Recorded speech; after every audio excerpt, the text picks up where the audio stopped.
Hello and welcome to Non-Stop Wrestling Chat. My name is Barry and today we're going to be going through AEW Double or Nothing. I'm still struggling to say that. Was this the greatest pay-per-view of this decade, starting in 2020 till now? We're going to answer that question, guys. It might be a little bit clickbait. There is going to be a few rants, so we'll wait and see. While we do that, let me know in the comments below. Did you enjoy the pay-per-view? Did you not? What did you like? What did you not? And don't forget to hit like, subscribe, and that beautiful notification bell. And I'll see you after the intro in 11 seconds.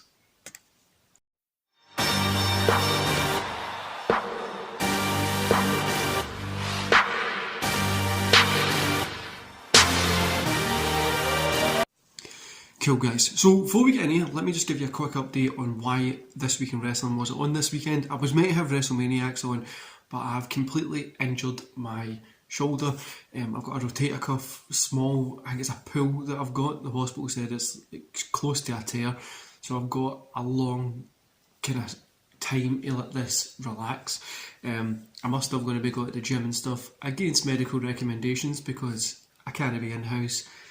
Not going to the gym for, 6 weeks it says, so I'll probably still be going runs and stuff like that as well, but yeah, I've messed up my shoulder, that's why that was cancelled, and if you can kind of tell, this one's just kind of completely, like, I don't, but let's get to the AEW Double or Nothing. How can I not say that? And if you all see me in pain when I'm moving this hand, it does hurt, but I will get through it. So, the title of this video, was it one of the best pay-per-views of this decade? The quick answer, no. It is clickbait. It's not one of the best pay-per-views of this decade, and I don't think it's going to go down as a great pay-per-view. I feel it went on a little bit too long. Most of the matches we could have just watched on TV, and a lot of it was kind of missable. But we will get back, we will come back to all this kind of moaning at the end. I'm going to go through the matches first. So let's take a little bit, let's look through it here. We've got Hook and Danhausen versus Tony Ness and Max Sterling. 1 star. Wasn't caring about this whatsoever. Wasn't interested in this whatsoever at all. Nothing else to say. Got MJF versus Wardlow. Now this was weird going into it because all the stories saying that MJF wasn't going to turn up at the pay-per-view and stuff like that as well, saying that it's a work, all that kind of stuff. Which I think was funny, but MJF coming out, getting power bombs and then leaving. I'm giving this a 0.5 out of 5. There was no point in this being on the card. Opener was kind of pointless. It's good to see Wardlow get into that position that now he's out of contract with MJF. He can sign with AEW, which has already been with for 3 years, and we just need to ignore that. But anyway, it's just kind of weird, like, and obviously MJF getting wheeled down to stretcher at the end and stuff like that. Is that him going to be away for months? What does it mean for MJF and AEW? Is he just wanting time off? Because he might renegotiate how much money he's getting paid. We'll see how it goes, but I think this was a waste of time being on the pay-per-view. Could have just been cut. But the story of Wardlow getting out of that contract's cool, and the guy's going to be a star. Then we got the Hardys versus the Young Bucks. 3 stars for this one, 3 out of 5. I enjoyed this. I'm not a Young Bucks fan. I wasn't interested in seeing this. There was a lot of good moments in it that were fun, but again, even though I gave it a 3 out of 5, I don't know if I wanted to see this. Like, this could have been a TV match. A lot of the matches on this whole card could have just been TV matches, and that's what I feel hurt this pay-per-view over the kind of 4 hours 40, I think it was the runtime for it. Kind of hurt the pay-per-view. But TBS Championship, Jade Cargill versus Anna Jay. Cargill obviously gets the win. The debut stuff that they had in it and stuff like that was kind of weird. The match overall was average because we all knew Cargill was going to get the win. So I'm going to give us a 1.5 stars. But that's nothing against Jade Cargill because I think she's going to be fantastic. She is fantastic just now, and week in and week out she's building that momentum to get that big title. The House of Black versus Death Triangle. Here we've seen a fantastic match. Now, I'm not a big fan of these 6-man matches. I'm not a huge fan of seeing that many people unless it's at like a special event, do you know what I mean? Which you could say this is, but we do see these 6-man style matches quite a lot in AEW. This one was really, really good. I'm going to give it a 3.5 out of 5. I liked House of Black, the way they got the win and stuff like that. I just really, really enjoyed this one. I thought it was done good, and yeah, it was fun. Owen Hart final, the male final, Samoa Joe versus Adam Cole. This was good. Again, like a 2.5 stars here. It was a really good match. The wrestling in it was fantastic, but I'd have preferred Samoa Joe getting the win here. I know the story of Cole, and then, spoiler, Britt Baker, who I'm going to talk about next, getting the win is what fucking Tony Khan's wet dream probably is, but I wouldn't have had it that way. I think Joe should have won this, and it would have made a little bit more sense of him just being this brutal, fucking beat the shit out of everybody, send him up for the World Championship at one point and then get bet, whatever. I think that would have been made more sense, but it is what it is. The women's final, already said, Britt Baker versus Ruby Soho. Baker gets the win here. I feel Soho deserved the win a little bit more. Britt Baker's so over. But I'm going to give this 2.5 stars. The match was good. It was enjoyable. Nothing really special. Again, a lot of these matches are just no mega special, but they're good. This one, I would have probably preferred to see Soho get the win just to give her that there, but Britt Baker getting the win, she's over shit. She kind of deserves it anyway. Then we've got Scorpio Sky, what the hell? Ethan Page and Page versus Kazarian, Guevara and Conti. This match was put together pretty good, but this wasn't for me, and we're leaving it there. Darby Allin versus Kyle O'Reilly. This was a good match. O'Reilly getting the win was a surprise for me. I'm going to say a 2.5 stars here. I thought Allin would have got the win, but O'Reilly getting the win was a surprise, and it was a fun match. I mean, nothing. Yeah, it was good. I enjoyed it. The Women's Championship match, Thunder Rosa versus Serena Deeb. This took a long time to get into.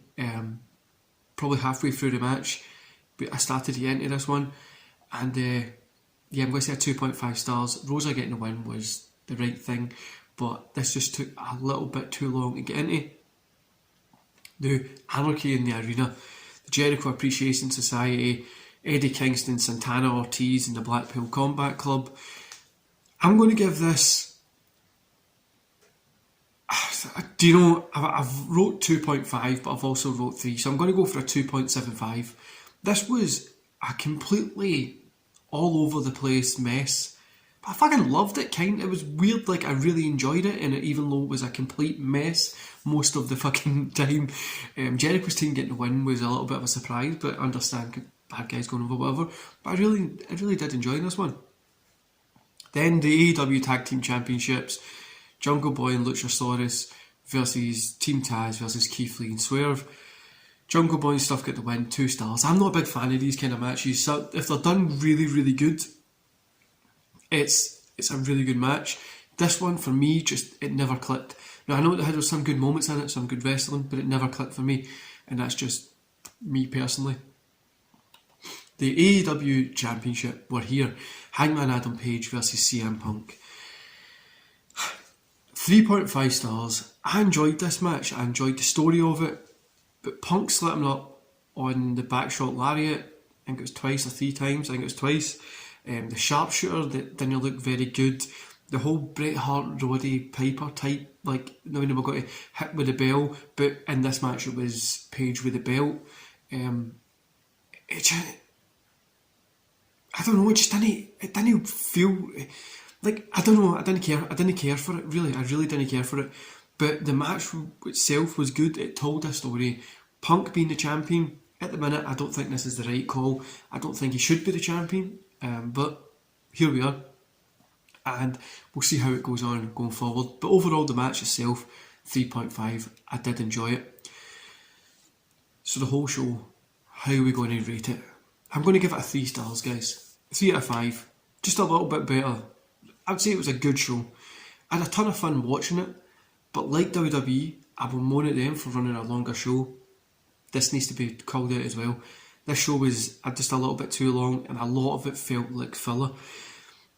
I really feel the the Heart tournament could have been its own thing. It could have been out there itself, like a King of the Ring style. Like we could have done it as a special event or something. I think that would have been really cool. And then have all the matches on the same night. That would have been a cool story, especially like Mojo, Adam Cole, the whom have been through hell throughout the night, and then Cole gets the win. You believable into that. Right here, I feel that Joe is a more believable person to get the win. But the crowning kind of ceremony stuff that they done, the Owen Hart's wife coming out and that, just I feel that took a little bit too long, and it really slowed that show down in the middle, and just kind of it got a little bit too like stuck a little bit there. I did enjoy it, and that's why I feel that would have been better being its own standalone show. You could have had a men's one night, women's one the next night. I'd put them both on the same night. I think that would have been cool. But yeah, this I would have probably try and cut the 40 minutes out of this from the 4 hours 40. I'm sure that was the run time, or I'm probably talking about arse and it was about over 5 hours. But say 4 hours 40, I had to try and cut that down to at least 4 hours. And even that is long. I mean, I don't like sitting watching, like even WrestleMania, if it's on for... In fact, we've seen WrestleManias in the past that are 6 hours long. I don't need that. Those long shows are just tiring. But yeah, for the most part, I enjoyed this. Big problem is, I feel that there's a lot of people trying to get on this, like Tony Khan was trying to book a ton of people in this show that didn't really need to be there. Like O'Reilly and Allen didn't really need to be on this show. I think there was a lot that could have been cut out from it. But overall, I enjoyed it. I thought it was a fun show.